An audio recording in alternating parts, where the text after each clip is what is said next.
Guys, as expected, Bodemeister's going to go to the front. He didn't make the lead quite as easily as I thought, but I think that Mike did that on purpose. So we saw those fractions. They were relatively slow as compared to the Kentucky Derby.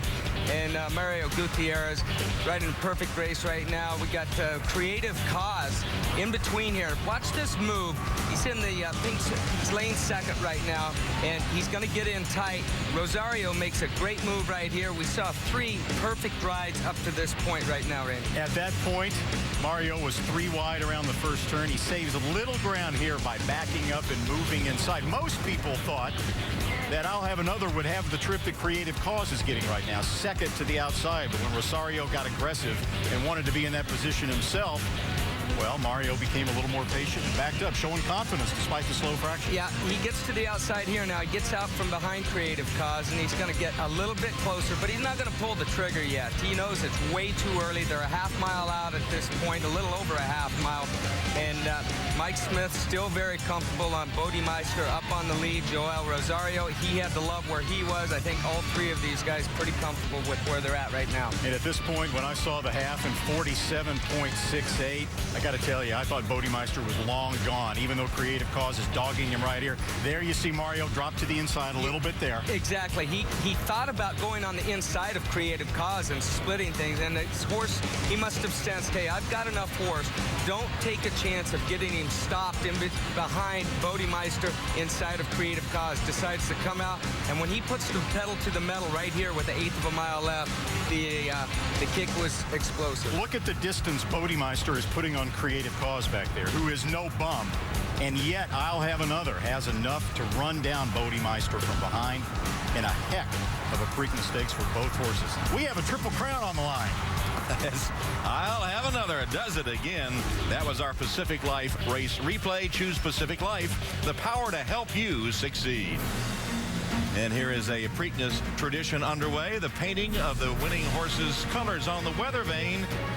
Paul Reddam's colors on ill+have+another. MetLife is proud to provide today's aerial coverage for the MetLife blimp Snoopy 1, and equally proud to provide access to financial security. Visit the MetLife Facebook page to join the conversation. MetLife, I can do this. And after the Preakness Stakes, turn to the NBC Sports Network for your post-race wrap-up.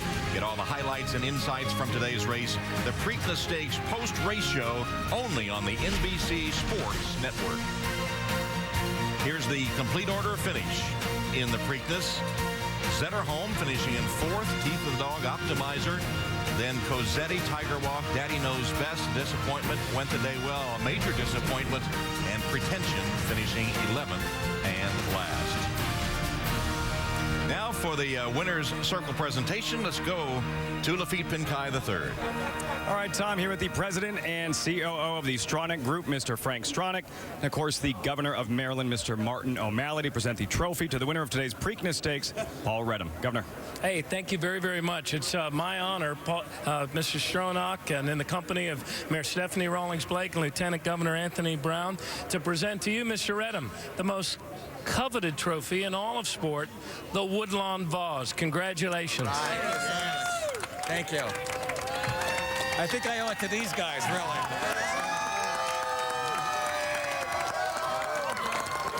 Paul, can you take us through your emotions as you're watching that epic stretch duel unfold? Well, I knew it was a long stretch, and I have to say there was a point where I didn't think we were going to get there, and we kept digging, and Bodemeister was running his guts out. It was a fantastic race, and I didn't feel confident we were going to get there until about 10 yards from the wire, and then it just all let go.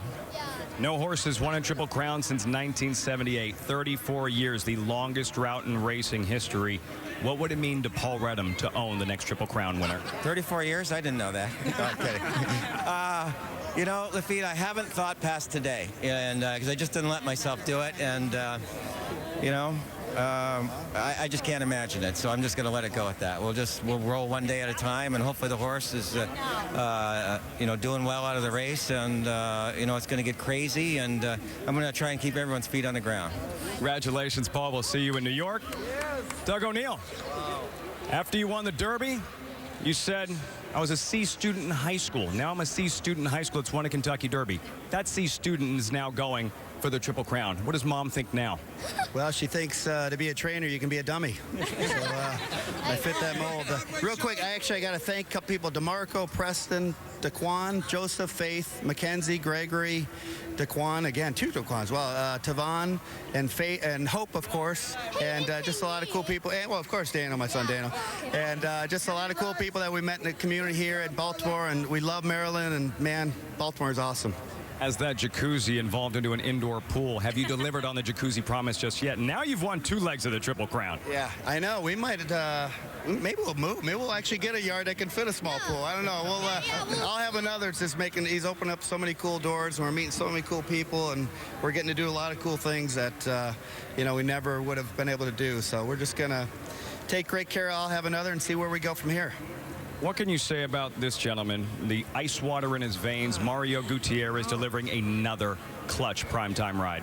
I can't believe it. It seems like he's been riding this racetrack his whole life. He rode 2 the other day and he won both. And today I was definitely down the backside. I'm like, oh man, go, or slow, go. And he was just patient, kept him out of trouble. And we called on him. He responded. And these two just fit each other so perfectly. And I can't say enough about Mexico letting us borrow Mario, and he's the king. We will see you in New York. Best of luck going for the Triple Crown. Thank you, Lafitte. I love it. Congratulations, everyone. Let's go back to Tom Hammond.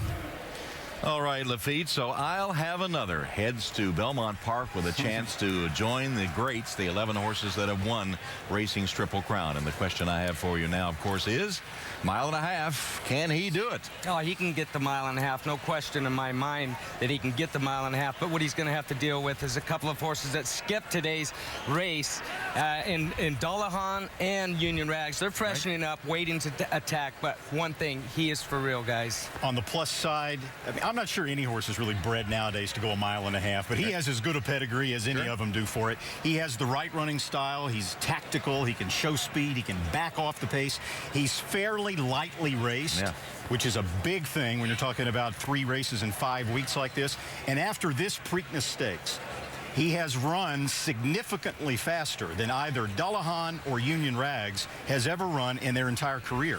So we're going to see I'll Have Another as a pretty solid favorite in the Belmont Stakes. It's going to be a lot of fun in 3 weeks. So I'll Have Another will be going for the Triple Crown. The colt by Flower Alley from Arch's gal, Edith by Arch, bred in Kentucky by Harvey Clark. Sold for $11,000 at the yearling sale. A groom purchased him to resell him at $2,000 when he brought $35,000. Now he's on the verge of making racing history.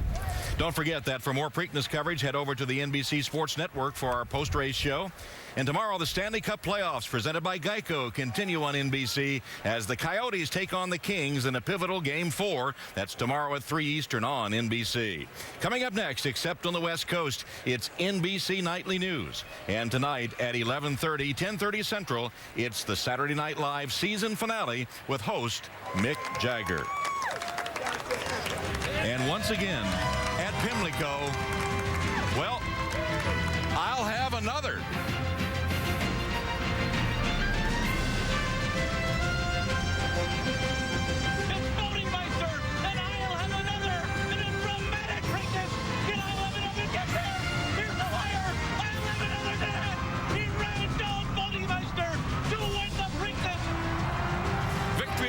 Mario Gutierrez, Doug O'Neill, and I'll Have Another. And now a shot at what no horse has done since affirmed in 1978, and that is capture the elusive Triple Crown. That chance will come in New York 3 weeks from today, Saturday, June 9th in the Belmont Stakes. So for our entire NBC crew, Tom Hammond saying so long from Pimlico, I'll Have Another is your Preakness champion.